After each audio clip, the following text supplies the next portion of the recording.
Share कई पिया सिंध के मुख़्तलिफ़ ज़िलनि में डेंगी मलेरिया जो आज़ार वधी पियो। सिहत खाते 21 जनवरी का 10 फरवरी ताईं डेंगी मलेरिया केसनि जा अंगखर जारी करे छॾिया आहिनि। सिंध में 45 डेंगी जा केस रिपोर्ट थिया, जिन मां 43 कराची मां साम्हूं आया। सिहत खाते पारां पधिराई जारी कई वई आहे। हलंदड़ साल डेंगी जा 104 केस रिपोर्ट थी चुका आहिनि।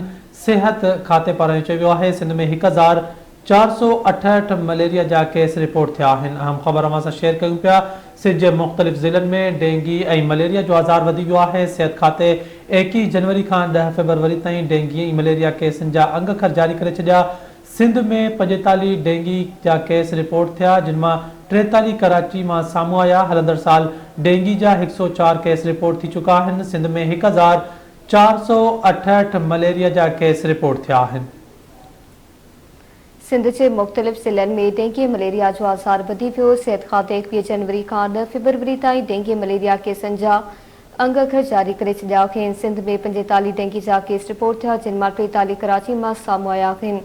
हलंदड़ साल डेंगी जा 104 केस रिपोर्ट थी चुका आहिनि। सिहत खाते मूजिब सिंध में 1468 मलेरिया जा केस रिपोर्ट थिया आहिनि। अहम ख़बर अवां सां शेयर कयूं पिया। सिंध जे मुख़्तलिफ़ ज़िलनि में डेंगी ऐं मलेरिया जो आज़ार वधी वियो। सिहत खाते 21 जनवरी खां 10 फरवरी ताईं डेंगी ऐं मलेरिया जा केसनि जा अंगखर जारी करे छॾिया आहिनि। सिंध में 45 डेंगी जा केस रिपोर्ट थिया, जिन मां 43 कराची मां साम्हूं आया आहिनि। हलंदड़ साल डेंगी जा 104 केस रिपोर्ट थी चुका आहिनि।